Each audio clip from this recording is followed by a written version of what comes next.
What's up guys? My name is Will and welcome back to a new video. Now, this video is going to be a little bit different than all of my previous videos up to this point. Today I am doing a 7 ways to build more muscle video. So I'm going to also try and mix in some informative videos on my channel, do a little bit more than just the vlogs and the lifting and whatnot. And just to mix up the content and help out more people, basically. Bring more variety to my channel. So while I'm drinking my pre-workout, I'm going to hit you guys with 7, I don't know if you can see this finger, 7 ways to build more muscle in the gym.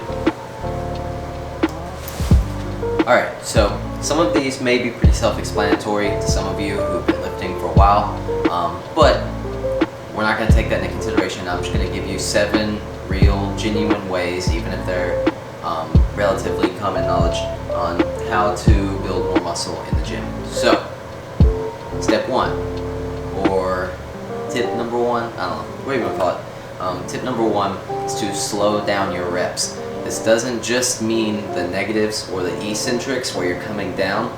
This also means the concentrics or the positives where you're going up. Slowing down both portions of the lift, the negative, the concentric, and also holding it, like say for example on a bench press, pausing it on your chest, or in a squat, pausing at the bottom. Anything like that that increases the time that your muscles spend under tension is going to help you build more muscle. It's also good to mess around with these tempos, is what they're called. Mess around with these tempos. Sometimes just slow down one portion of it and keep another one a different way. Sorry about the background noise. There's lots of cats in this gym, and this cat is going bonkers right now.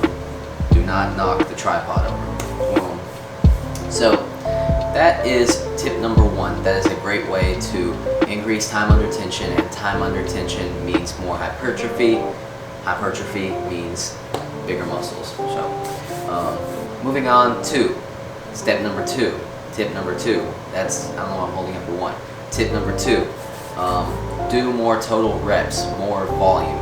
This can be spread out in a lot of different ways. You can do more sets, you can do more reps in a set, you can do more exercises, any of those sort of things.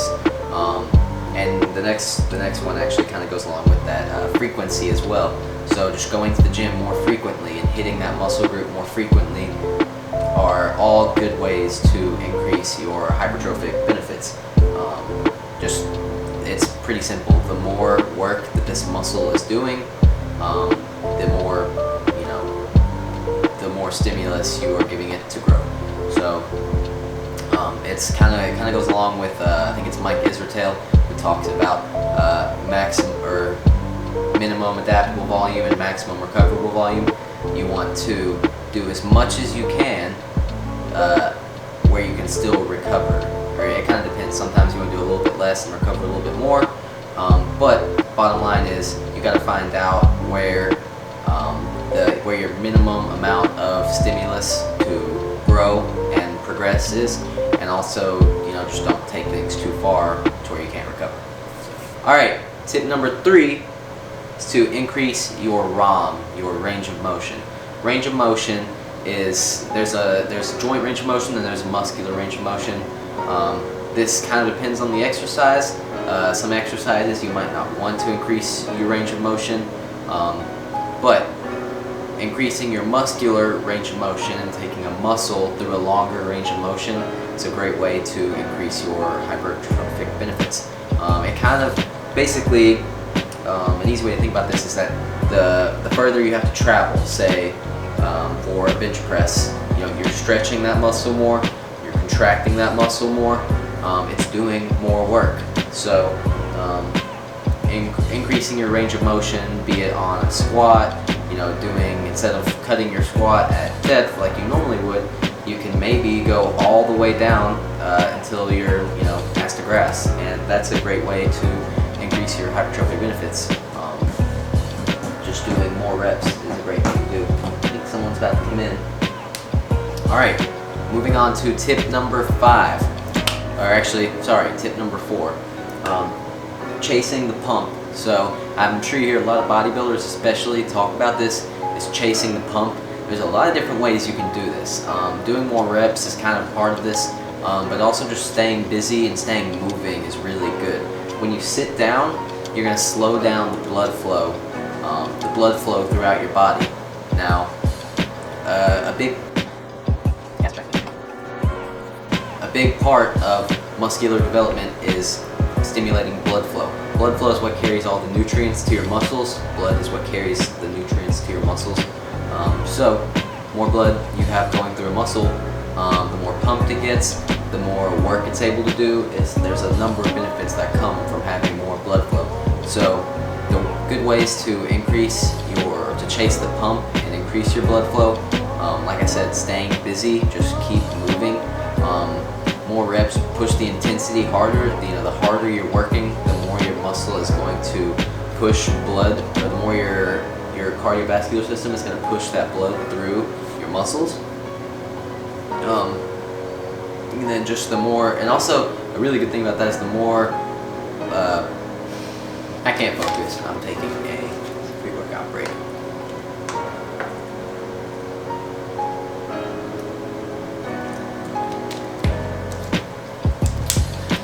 This can be in lots of different ways, and one, I don't know who for sure said it, but a really good phrase for this is to train past failure. And this is kind of a side effect of chasing the pump, training past failure. So let's say, for example, you're doing a set of bicep curls and eventually you reach failure and you can't get up anymore. You can go past that by, say, cheating it. So use a little bit of body language and swing the barbell up and just keep going. That way you're always at it. Each rep is the same difficulty, but you're just not stopping because you're helping more and more, and that way you can keep going and also still using a very heavy weight. So yeah, that's chase the pump. That's another great way to build those shoulders, chest, all that. Next, this is step number 6, 5, 6, I think. This is kind of a niche one, and this is kind of, a lot of people have different opinions on this, but research has shown that this can be a really good way to help grow your muscle.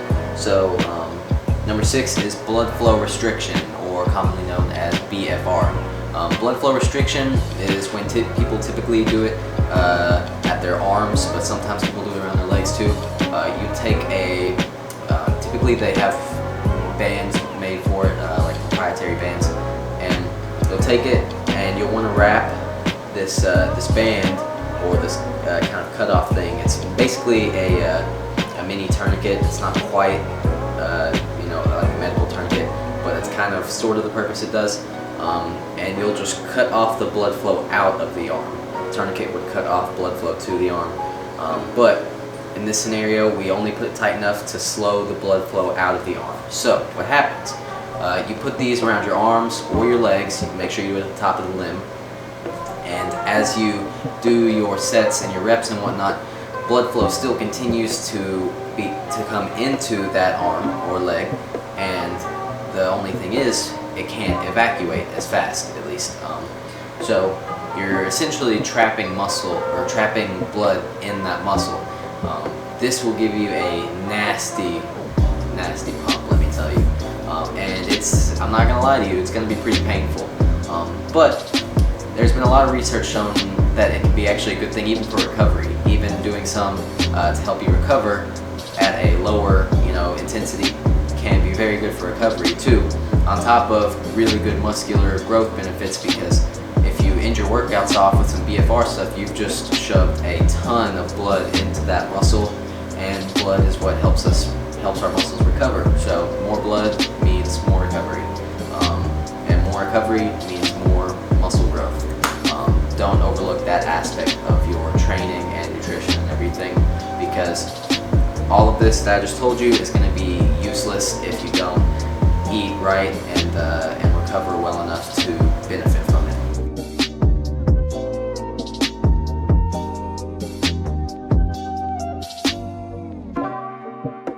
Alright, last but not least, tip number 7. I think I've only listed 6 because I decided I was going to combine frequency with more total reps.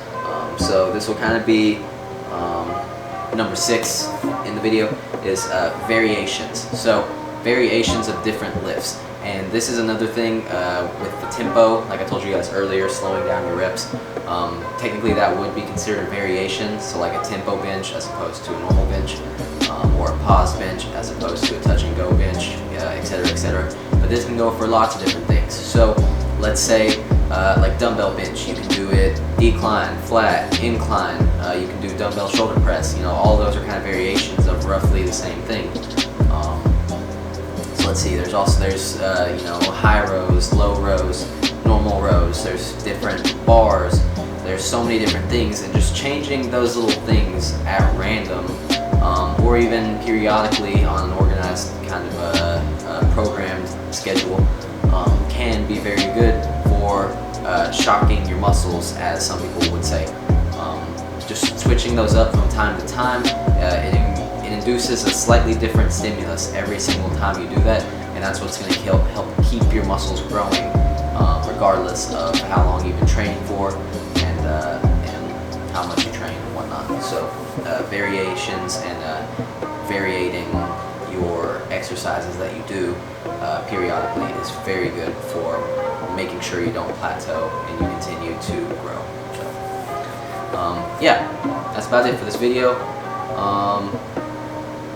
Yeah, hope you guys enjoyed. I hope you learned something. If you have any questions or have any other video ideas, drop them down in the comments. But that's probably going to do it for today. So thank you guys for watching.